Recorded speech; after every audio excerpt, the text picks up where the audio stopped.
మద్యం కేసులంటూ సిట్టు విచారణ అయితే చేస్తూ ఉంది కానీ, ఆ విచారణ ఏ స్టేజ్‌లో కూడా అప్ టు ద మార్క్ ఉంది, పారదర్శకంగా ఉంది అనిపించే విధంగా ఈ విచారణ సాగడం లేదు అని కొందరి వ్యాఖ్యలు, కొన్ని హైకోర్టులో పిటిషన్‌లు, కొన్ని ఆర్గ్యుమెంట్సు, న్యాయస్థానాలు చేస్తున్న కామెంట్స్ వీటన్నిటిని గనక మనం క్రోడీకరించుకుంటే అర్థమవుతది. ఫస్ట్ నుంచి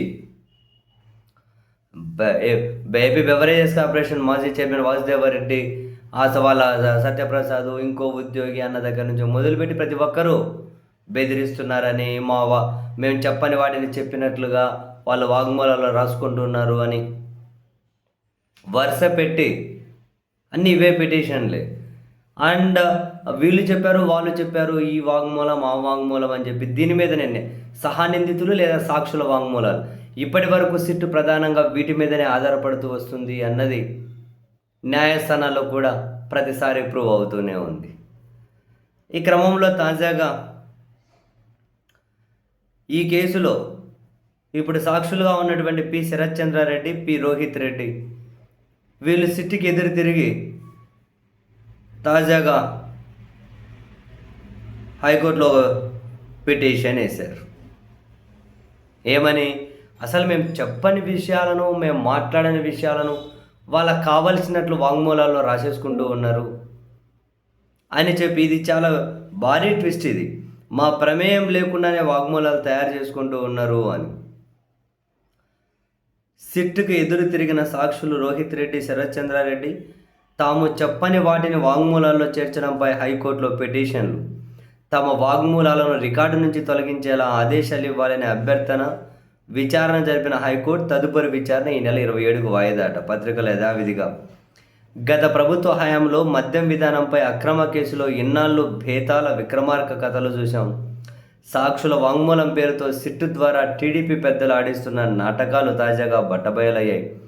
హైకోర్టులో వేసిన పిటిషన్తో ఈ విషయం మరోసారి తేలిపోయింది. తాము చెప్పని విషయాలతో సిఆర్పిసి సెక్షన్ 161 కింద విచారణ సంస్థ తయారు చేసిన వాంగ్మూలాలను దర్యాప్తు రికార్డు నుంచి తొలగించేలా ఆదేశాలు జారీ చేయాలని కోరుతూ ఈ కేసులో సాక్షులు పి. శరత్చంద్రారెడ్డి, ఆయన సోదరుడు పి. రోహిత్ రెడ్డి తాజాగా హైకోర్టును ఆశ్రయించడం కీలకంగా మారింది. తాము చెప్పిన వాస్తవాలను నమోదు చేయకపోవడాన్ని చట్ట విరుద్ధంగా, రాజ్యాంగ విరుద్ధంగా ప్రకటించాలని అభ్యర్థిస్తూ హైకోర్టులో వారిద్దరూ వేర్వేరుగా పిటిషన్లు దాఖలు చేశారు. సిఆర్పిసి సెక్షన్ 161 కింద తాము ఏ వాంగ్మూలాలైతే ఇచ్చామని సిఐడి చెబుతుందో వాటిని తాము స్వచ్ఛందంగా ఇవ్వలేదని, దర్యాప్తు అధికారి సాక్షుల వాంగ్మూలాలను వారు చెప్పిన విషయాలను చెప్పినట్లుగా నమోదు చేయాల్సి ఉంటుందని, అలాగే వాంగ్మూలం ఇచ్చే ప్రక్రియను ఆడియో లేదా వీడియోగ్రఫీ చేయాల్సి ఉన్నా అలాంటిదేమీ చేయలేదని తమ పిటిషన్లో కోర్టుకు నివేదించారు. నిష్పాక్షిక దర్యాప్తు అన్నది రాజ్యాంగంలోని అధికరణ 21లో భాగమన్నారు.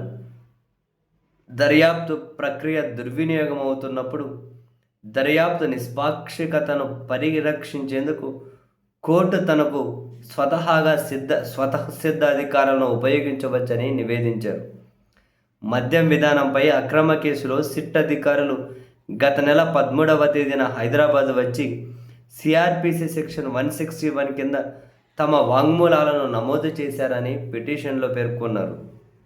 ల్యాప్టాప్లో తమ వాంగ్మూలాలను నమోదు చేసిన అధికారులు ఈ ప్రక్రియను ఆడియో వీడియోగ్రఫీ చేయలేదని, దర్యాప్తునకు సహకరిస్తామని, తెలిసిన విషయాలని చెబుతామని అధికారులకు మేము చెప్పామని, ఆ తర్వాత తమకు తెలిసిన విషయాలు వారికి చెప్పామన్నారు. 2 గంటల పాటు వాంగ్మూలాలను నమోదు చేసిన అధికారులు ఓసారి వాటిని చదువుకోవాలని ల్యాప్టాప్ తమకు ఇచ్చారని, అందులో ఉన్న వివరాలన్నీ సరైనవేనన్నారు. ఇదిలా ఉంటే గత నెల 16న సోషల్ మీడియాలో తాము ఇచ్చిన వాంగ్మూలాలు అంటూ ఓ రిపోర్టు విస్తృతంగా సర్క్యులేట్ అయిందని తెలిపారు.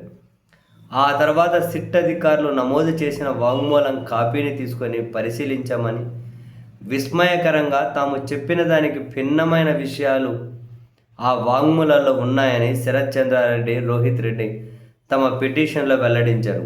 ఇవి తాము స్వచ్ఛందంగా ఇచ్చిన వాంగ్మూలాలు కానే కావని స్పష్టం చేశారు. ఇట్లా ఉంటుంది పరిస్థితి. దీని మీద డాక్టర్ జస్టిస్ వెంకట జ్యోతిర్మయి ప్రతాప్ గురువారం విచారణ జరిపారట. సో తదుపరి విచారణ 27వ తేదీకి వాయిదా వేశారట. పూర్తి వివరాలు మా ముందుంచాలని సిఐడి సిట్ని ఆదేశించారట. సిఐడిని సిట్ని అంతే, ఇష్టం వచ్చినట్టు వాంగ్మూలాలు కూడా మార్చేసుకుంటూ పోతే ఇంకా బేసిక్గా ఇంకేముంటుంది మాట్లాడుకోవడానికి. వాంగ్మూలాలు కూడా మార్చేసుకుంటూ పోతే ఏం మాట్లాడుకుంటారు ఇంకెవరైనా.